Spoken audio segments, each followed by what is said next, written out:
ઓમ શ્રી હરિતનયાય વિદ્મહે લાજપાઈ પુત્રાય ધીમહિ તન્નો ત્રિકમાચાર્ય પ્રચોદયાત.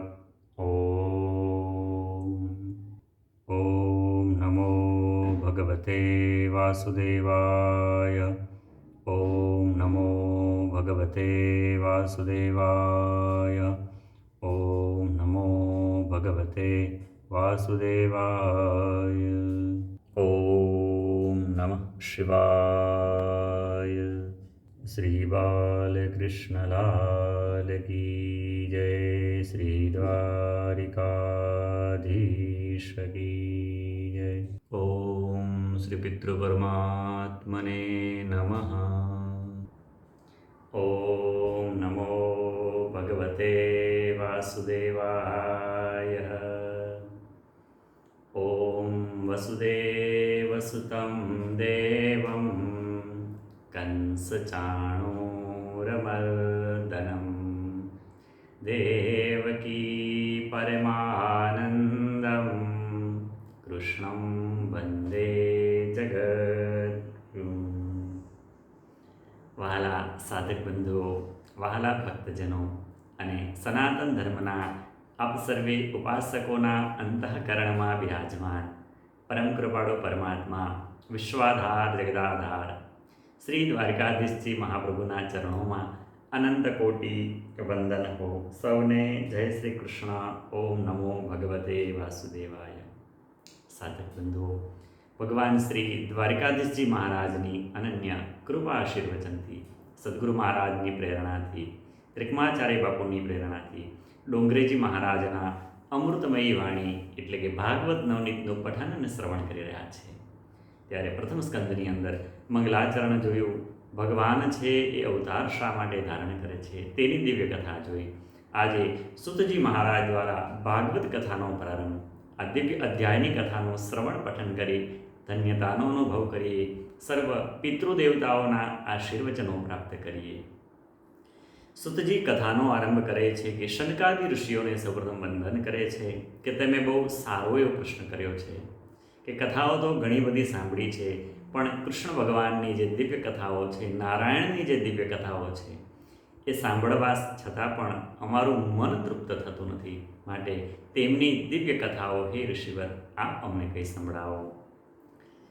મેં ઘણા સંતોની સેવા કરી છે, અનેક સંતોનો સંગ કર્યો છે.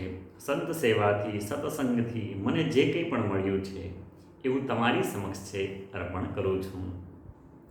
એમાં હું જરા પણ સંકોચ રાખીશ નહીં.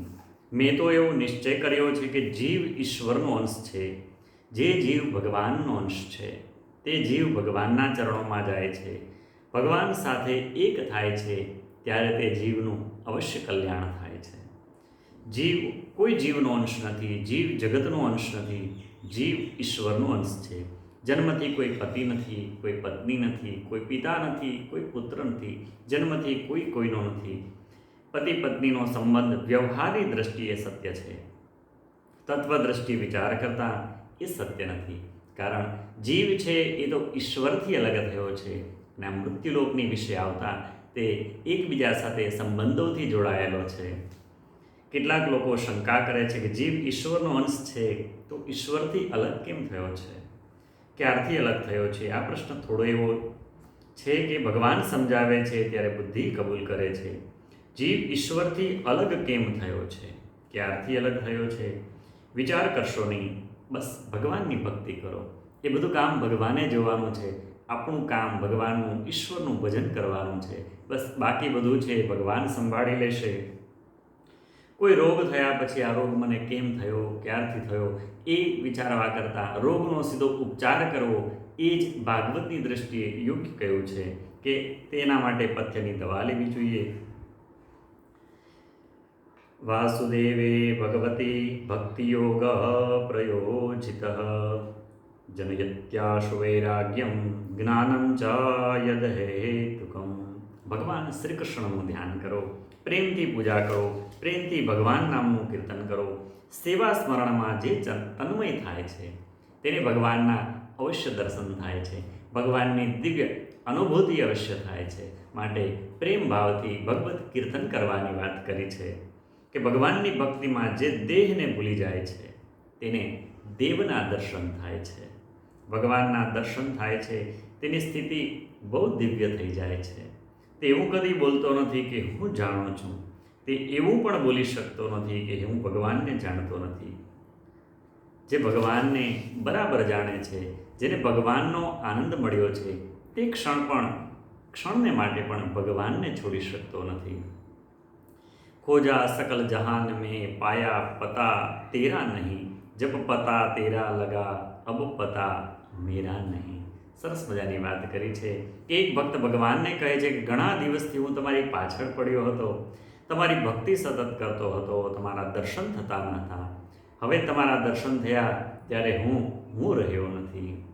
જ્ઞાનમ યદ બ્રહ્મ દર્શનમ, વેદ જેને બ્રહ્મ કહે છે, યોગી જેને પરમાત્મા કહે છે.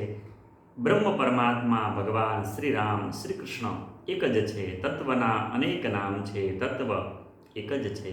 વદંતી તત્તત્વ વિદસ્તત્વમ યજ્ઞાન મદ્વયમ બ્રહ્મેતિ પરમાત્મેતિ ભગવાનેતિ શબ્દદ્યતે. પરમાત્માના મુખ્ય 24 અવતાર છે. અવતારોની કથાનું ભાગવત શાસ્ત્રમાં વર્ણન છે. ભાગવત કથા સાંભળવાથી સર્વ પાપોનો નાશ થાય છે, પ્રભુમાં પ્રેમ થાય છે. જે કથા સાંભળીને પરીક્ષિતને હૃદયમાં પરમાત્માના દર્શન થયા હતા, તે માત્ર પ્રેમથી તેમણે કથા સાંભળી છે. ભગવાનના દર્શન કરી પરીક્ષિત કૃતાર્થ થયા છે. આ ભાગવત કથા સાંભળવાનું આટલું દિવ્ય પુણ્ય ફળ કયું છે?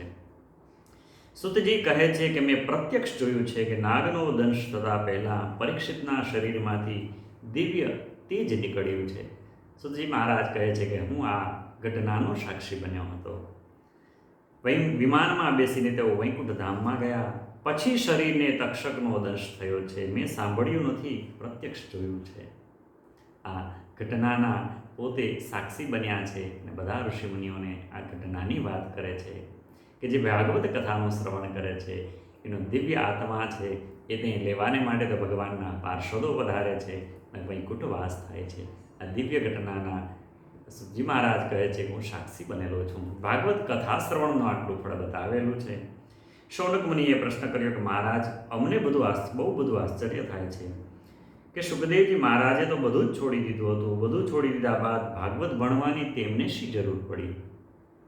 જેને લંગોટીની પણ જરૂર નથી, જેની દૃષ્ટિમાં કોઈ સ્ત્રી નથી, કોઈ પુરુષનો એમને ભેદ નથી, તો પછી ભાગવત ભણવાની તેમને શી જરૂર? એમને તો બધું જ દિવ્ય જ્ઞાન થઈ ગયું હતું. કહેવાય છે કે પાંડુરંગ બહુ વધી જાય ત્યારે જગત પીળું દેખાય. જગતમાં બીજો કોઈ રંગ દેખાતો નથી, પીળું જ દેખાય છે. જ્ઞાન ભક્તિ જ્યારે અતિશય વધે ત્યારે જગત રહેતું જ નથી, ભગવાન જ બાકી રહે છે. બ્રહ્મદ્રષ્ટિ જેની સ્થિર છે તેને ભણવાની શી જરૂર? ભણવાથી તેને શું લાભ? જેને ભગવાનનો આનંદ મળ્યો છે, ભગવાનના આનંદમાં મસ્ત છે, તેને પુસ્તક વાંચવાની પણ ઈચ્છા થતી નથી. પુસ્તકની વાસના ભક્તિમાં વિઘ્ન કરે છે. સુખદેવજી મહારાજ ભાગવત ભણવા કેમ બેઠા હતા? તેમને ભાગવત ભણવાથી શું લાભ? આવા પ્રશ્નો છે એ શૌનકાદી મુનિઓ સુતજી મહારાજને કરે છે. ગ્રંથોમાં તો એવું પણ લખ્યું છે કે ગાયના શિંગડાના અગ્રભાગની અંદર સરસવનો દાણો જેટલો સમય ટકે છે તેટલો સમય પણ સુખદેવજી જેવા બ્રહ્મનિષ્ઠ મહાપુરુષ ભગવાનનું ભજન કર્યા વગર રહી શકતા નથી.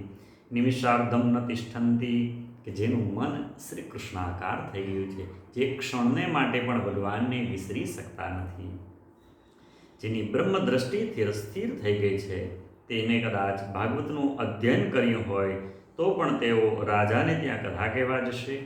જેને લંગોટીની પણ જરૂર નથી, કોઈની સામે જોવાની ઈચ્છા થતી નથી, આવા બ્રહ્મનિષ્ઠ થઈ ગયા હોય, જેને ભગવાનનો આનંદ મળ્યો છે, જે ભગવાનના આનંદમાં મસ્ત રહે છે, તે રાજાને ત્યાં કથા કહેવાને માટે જશે. આવા ઘણા બધા પ્રશ્નો છે એ શૌનકાદી ઋષિઓ સુતજી મહારાજને કરે છે. અમને આશ્ચર્ય થાય છે કે પરીક્ષિત રાજાને શાપ કેમ થયો? તેમના શાપની આ દિવ્ય કથા છે, તમે અમને વિસ્તારપૂર્વક કહો.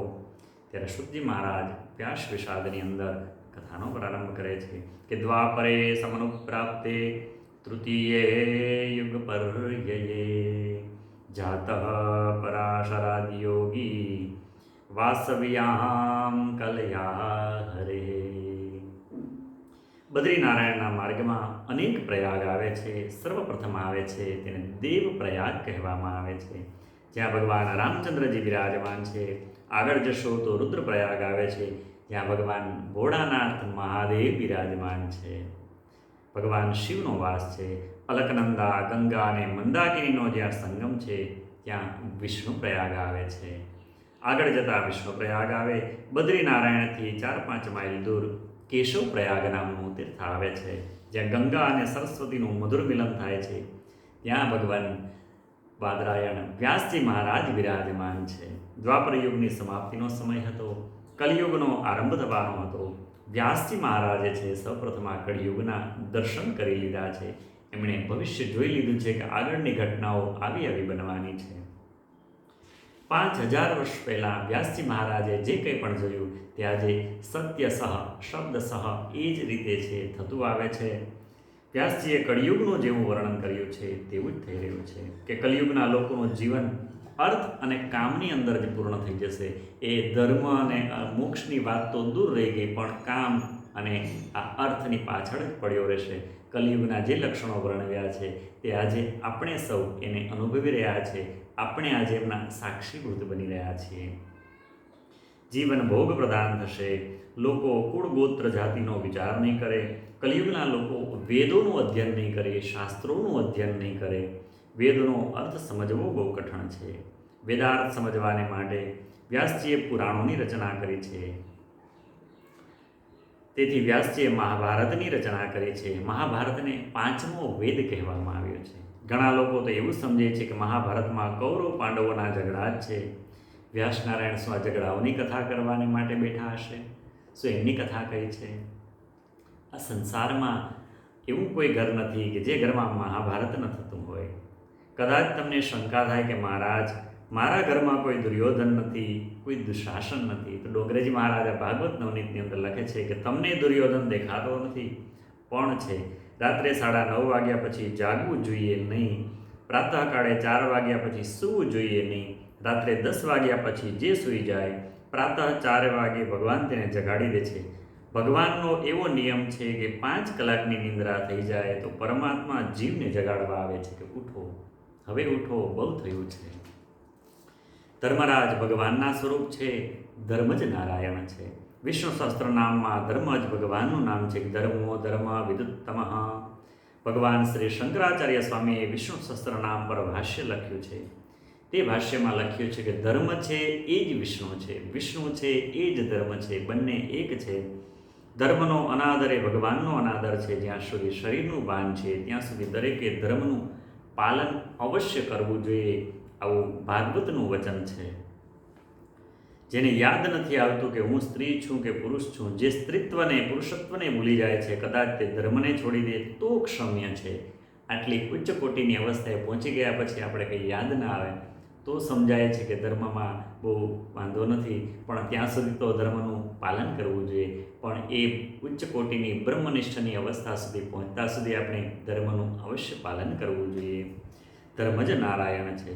5-6 કલાકની નિંદ્રા પૂરી થયા પછી ધર્મરાજ આવી જીવને સમજાવે છે કે ઉઠો, ઉઠો. તે સમયે દુર્યોધન આવીને કહે છે કે અત્યારે ઉઠીને શું કરીશ ભાઈ, તું શાંતિથી સૂઈ રહે. બસ આ જ આપણા બધાના જીવનની અંદર દુર્યોધન અને દુશાસન બતાવ્યા છે. ધર્મરાજ કહે છે કે જાગો અને અધર્મ કહે છે કે સૂઈ રહો. ઘણા લોકોને સવારની નિંદ્રા બહુ મીઠી લાગે છે. 4 વાગ્યા પછી જે નિદ્રા આવે છે તે નિદ્રા નથી કહી, પણ તેને તંદ્રાની અવસ્થા કહેવામાં આવી છે કે 4 વાગ્યા પછી જે શૈયામાં પડ્યા રહે છે તેના પુણ્યનો નાશ થાય છે. કેટલાક લોકો જાગ્યા પછી પણ પથારી છોડતા નથી. આ ધર્મ અને અધર્મનો જ યુદ્ધ છે. એટલે કે આપણે સૌ નિત્ય નિરંતર, નિત્ય નિયમિત દરરોજને માટે આ એક મહાભારતમાંથી અવશ્ય પસાર થતા હોઈએ છીએ. ઇતિ ભારતમાખ્યાનમ કૃપયા મુનિના શ્રુતમ. સાધક બંધુ, વ્યાસ પ્રસાદ નામનો આ દિવ્ય અધ્યાય છે અને સુતજી દ્વારા ભાગવત કથાના પ્રારંભનો દિવ્ય અધ્યાય ભગવાન શ્રી દ્વારકાધીશજી મહારાજના ચરણોમાં સમર્પિત કરી ભાગવત અમૃત રસનું પાન કરતાં કરતાં આ દિવ્ય અધ્યાયની કથા છે ભગવાનના શ્રી ચરણોમાં સમર્પિત કરીએ. સર્વ પિતૃદેવતાઓના આશીર્વચનો પ્રાપ્ત કરીએ ઓમ શ્રી કૃષ્ણાર્પણમસ્તુ. ઓમ શ્રી કૃષ્ણાર્પણમસ્તુ. ઓમ શ્રી કૃષ્ણાર્પણમસ્તુ. સૌને જય શ્રી કૃષ્ણ. ઓમ નમો ભગવતે વાસુદેવાય. જય દ્વારકાધીશ. હરિ ઓમ તત્સત. ઓમ નમઃ શિવાય.